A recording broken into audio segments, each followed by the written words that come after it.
Assalamualaikum warahmatullahi wabarakatuh. Pada kesempatan kali ini, perkenalkan nama saya Anton Rofi, S1 PJJ Sistem Informasi dengan NIM 2301101020010. Pada kesempatan kali ini kita akan membahas data mining. Data mining yang akan kita bahas adalah pada kali ini menghitung ekspor minyak kelapa sawit menurut negara tujuan utama menggunakan AI Studio. Yang pertama adalah abstracts. Kajian ini menganalisis kinerja ekspor crude palm oil atau CPO dan palm kernel oil. CPO itu sendiri adalah turunan daripada kelapa sawit, yang kita kenal adalah kelapa sawit atau minyak goreng, dan turunannya lagi ada nanti CP10 ataupun CP8 yang langsung diekstrak daripada daging kelapa sawit itu sendiri, yang akan bisa kita gunakan untuk konsumtif customer. Dan palm kernel oil atau PKO ini adalah di mana pengembangan kelapa sawit menjadi produk turunan yang diekstrak daripada kulit kelapa sawit yang akan digunakan untuk campuran biosolar atau biodiesel. Indonesia di antara negara-negara produsen kelapa sawit dan kinerja ekspor CPO dan PKO Indonesia ke beberapa negara tujuan ekspor utama. Metode analisis yang digunakan adalah Index Revealed Comparative Advantage atau RSA dan Constant Market Share atau CMS. Berdasarkan hasil analisis RCA menunjukkan bahwa kinerja ekspor CPO dan PKO Indonesia lebih rendah dibandingkan dengan Malaysia dan Thailand, tapi sama dengan Kolombia.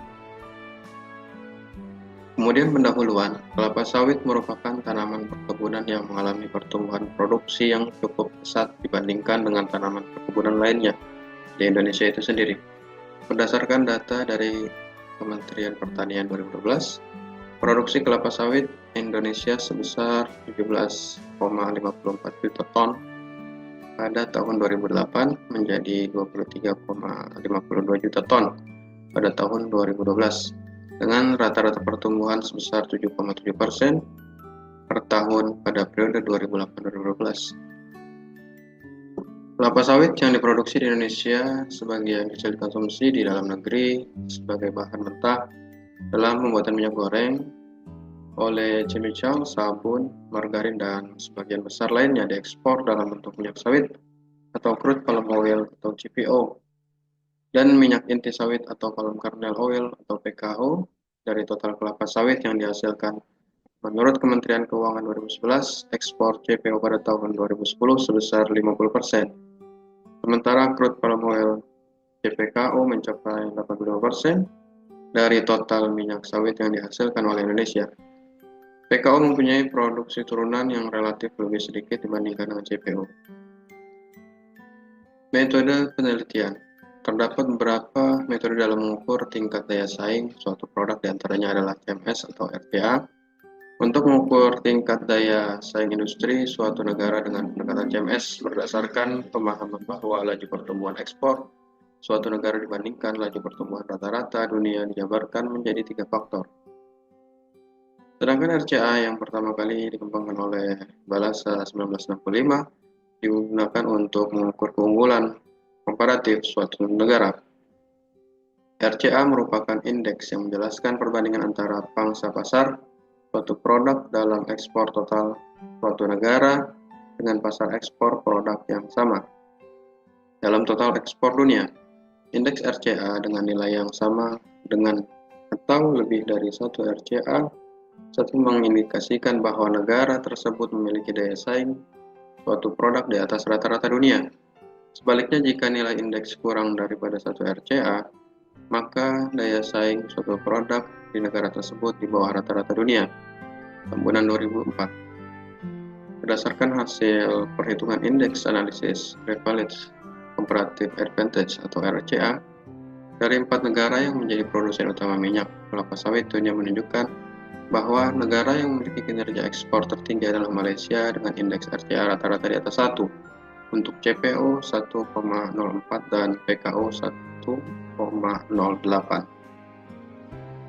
Kemudian hasil dan pembahasan lanjutannya adalah artinya Malaysia mempunyai daya saing yang cukup bagus dibandingkan dengan Indonesia, Kolombia, dan Thailand. Sementara untuk Indonesia, indeks RCA rata-rata tahun 2004-2012 masih di bawah 1, yaitu CPO sebesar 0,98 dan PKO 0,94. Dengan demikian, Indonesia dapat dikatakan masih belum optimal memanfaatkan keunggulan komparatif yang dimilikinya, terutama lahan yang luas, biaya tenaga kerja, serta biaya input yang rendah. Sementara Malaysia yang areal perkebunan sawitnya terbatas mampu berekspansi dengan melakukan investasi di negara lain termasuk Indonesia. Ini kita lihat, kita sudah menghitung daripada SDA Studio, negara-negara tujuan yang berkembang terus untuk ekspor daripada kelapa sawit atau CPO atau produk turunan lainnya. Secara lebih rinci, terlihat bahwa kinerja CPO Indonesia pada tahun 2012-2023 mengalami perkembangan yang cukup fluktuatif. Pada tahun 2012-2023, kinerja ekspor CPO Indonesia cukup bagus dengan nilai indeks RCA di atas 1 dan mengalami peningkatan dibandingkan tahun 2010-2011 karena adanya kenaikan. Kemudian kita lihat lagi di sini ada ekspor minyak kelapa sawit. Yang kita lihat adalah diantaranya Cina yang mengurangi impornya karena pertumbuhan ekonomi Cina yang masih melambat. Kemudian Pakistan yang mengurangi impornya pada tahun 2013 karena tertundanya penyelesaian Preferential Trade Agreement atau PTA, yaitu perjanjian perdagangan antara Indonesia dengan Pakistan, di mana di dalam perjanjian ada kesepakatan penghapusan biaya masuk oleh kedua negara terhadap produk unggulan masing-masing. Dalam PTA yang mulai berlaku 1 September 2013, Indonesia mendaftarkan CPO dan Pakistan memasukkan jeruk kino sebagai komoditas yang bebas biaya masuk. Terakhir adalah kesimpulan, Indonesia merupakan salah satu negara produsen kelapa sawit terbesar di dunia, diikuti oleh Malaysia, Thailand, Nigeria, dan Kolombia.